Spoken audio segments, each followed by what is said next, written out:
Friends, કેમ છો બધા? માહિર વેજ કિચનમાં તમારું સ્વાગત છે. ફ્રેન્ડ્સ, આજે હું તમારી જોડે શેર કરવા જઈ રહી છું મગની દાળની બરફી. તેના માટે મેં 1 વાટકી મગની દાળ લીધી છે અને આપણે 4 થી 5 પાણીએ ધોઈ, જ્યાં સુધી પાણી એકદમ સાફ ન થાય ત્યાં સુધી આપણે એને 4 થી 5 પાણીએ ધોઈ લેવાની છે. આ રીતે 5 થી 6 વખત ધોઈ અને એને નિતારી લેવાની છે. જો આવું સાફ પાણી થઈ જાય ત્યાં સુધી એને સાફ કરી લેવાની છે. આ સ્વીટ તમે હોળીમાં બનાવશો તો એકદમ સરસ સ્પેશિયલ થઈ જશે. ખૂબ જ સરસ સ્વાદમાં બને છે અને બનાવવામાં પણ સરળ છે. તો આ રીતે આપણે એને નિતારી લેશું. આ રીતે નીતરી જાય પછી એને આપણે એક કોરા વાસણમાં એને રોસ્ટ કરી લેવાની છે. સૂકી કશું નાખ્યા વિના આપણે એને શેકી લેશું. એકદમ ડ્રાય થઈ જાય, સાવ સુકાઈ જાય ત્યાં સુધી એને શેકી લેશું.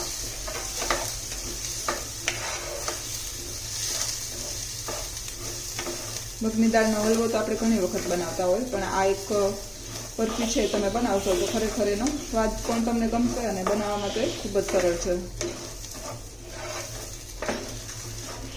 થોડી વાર પાણી હોય છે તો થોડી વાર એ ચોટશે, પરંતુ પછી એકદમ સરસ સુકાઈ જશે.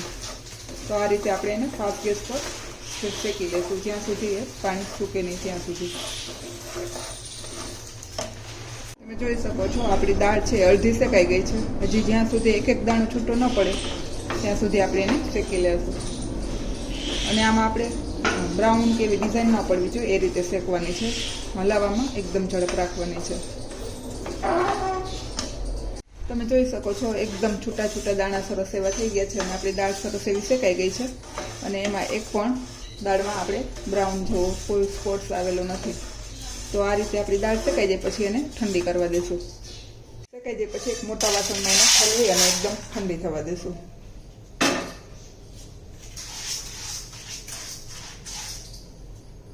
દાળ એકદમ આવી રીતે ઠંડી થઈ જાય પછી આપણે એને કરકરું પીસી લેવાનું છે.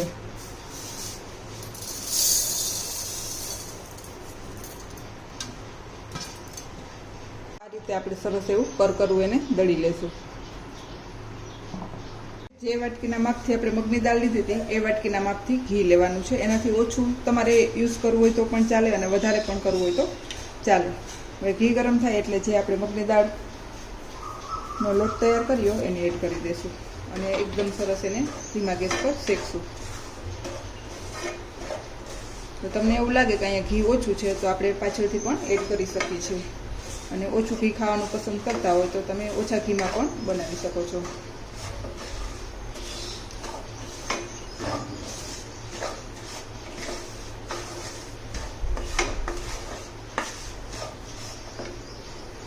એકદમ હલાવતું રહેવાનું છે અને ધીમા ગેસ પર એને સતત શેકતું રહેવાનું છે.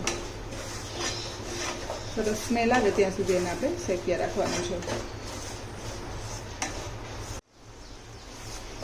આવું થોડું શેકાઈ જાય એટલે આપણે એમાં જે વાટકી દાળ લીધી હતી એ જ વાટકીના માપથી આપણે ખાંડ એડ કરી શકીએ. ખાંડ પણ તમારે વધારે ઓછા કરવી હોય તો કરી શકો. સ્વીટ ભાવતું હોય તો ખાંડને તમે વધારી શકો, ખાંડને બદલે તમે સાકર પણ યુઝ કરી શકો. અને હવે ખાંડ નાખી અને આપણે એકદમ એને શેકશું. એકદમ સરળ છે બનાવવામાં અને આ હોળી ઉપર ચોક્કસથી ટ્રાય કરજો, ખરેખર ખૂબ જ સરસ બનશે. અને હવે આપણે ખાંડ પણ ભેગી ઉકળતી જશે અને આપણી દાળનો લોટ પણ સરસ એવો શેકાતો જશે. હવે આ રીતનું થોડું શેકાઈ જાય એટલે આપણે એમાં 2 વાટકી જે વાટકીના માપથી લીધું એ જ વાટકી 2 વાટકી દૂધ લેવાનું છે.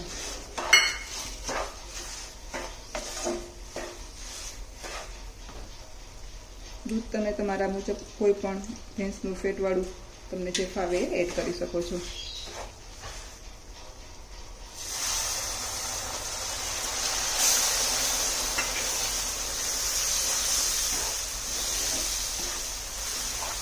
હલાવતું રહેવાનું એટલે એમાં ગઠ્ઠા ન પડે અને દૂધને એડ કરતું રહેવાનું.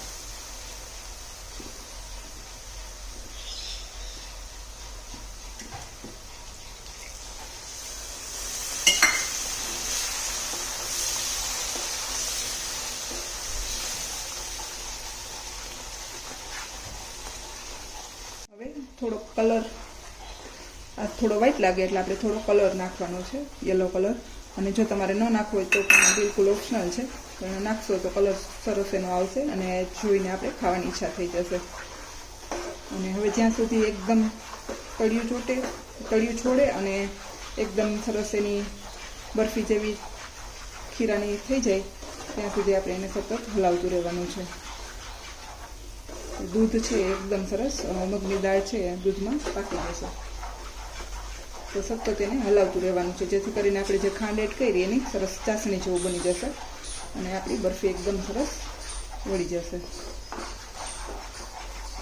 તો હવે એને આપણે સતત હલાવતું રહેવાનું છે અને પકવતું રહેવાનું છે. તો આપણું વાસણ છે એકદમ સરસ ક્લીન થઈ ગયું છે અને વાસણથી છે બરફી આપણી એકદમ સરસ જુદી પડી ગઈ છે. તો પણ આપણે થોડી વાર એને સતત હલાવતા રહીશું, જેથી કરીને એકદમ સરસ આપણી ખાંડ છે એ ચાસણી બની જાય. સતત હલાવતા રહેશું અને પકવતા રહેશું. અને જો આ સ્ટેજ ઉપર તમને એમ થાય કે થોડું ઘી એડ કરવું છે તો તમે એડ કરી શકો છો, જરૂર નથી. પણ જો તમને વધારે ઘી આમ ભાવતું હોય અને થોડોક લુક પણ થોડોક શાઇનિંગ વાળો થઈ જાય એટલે આપણે અડધી ચમચી જેટલું ઘી એડ કરશું. આ રીતના માપથી કરશો તો તમારે ખાંડ કે કોઈ વસ્તુ વધતી ઓછી નહીં થાય. પણ જો તમારે થોડું ઓછું ગળ્યું ખાવું હોય તો તમે તમારા માપ મુજબ કરી શકો.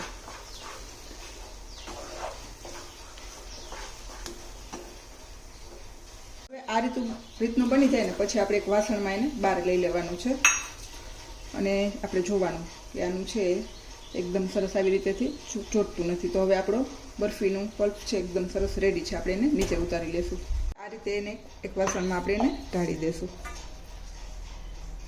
તમે જોઈ શકો છો કેવો એકદમ પરફેક્ટ આપણી બરફી બની ગઈ છે.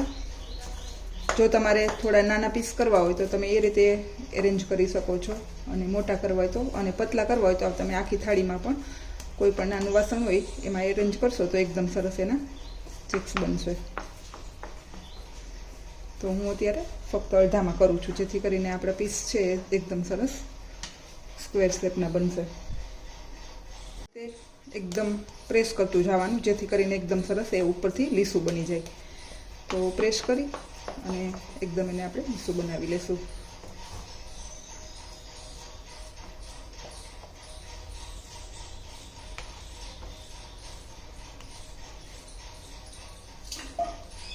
હવે આપણે એમાં પિસ્તાની કતરણ એડ કરશું.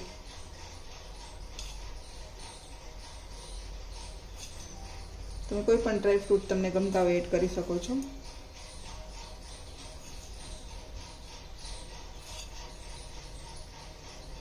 તમે જોઈ શકો છો એક નાની વાટકીથી પણ આપણો બરફી છે કેટલી બધી બને છે. તો એક વાટકીના માપથી કરશો તો પણ એ ઘણા બધા બની જશે. આને પણ આપણે થોડું પ્રેસ કરી લેશું, જેથી કરીને છે આપણે બરફીમાં એકદમ સરસ ચોંટી જાય. અને હવે ઠંડુ કરી અને પછી આપણે એના પીસ બનાવશું. હવે આ રીતે ઠંડુ થઈ જાય પછી આપણે એના પીસ કરશું.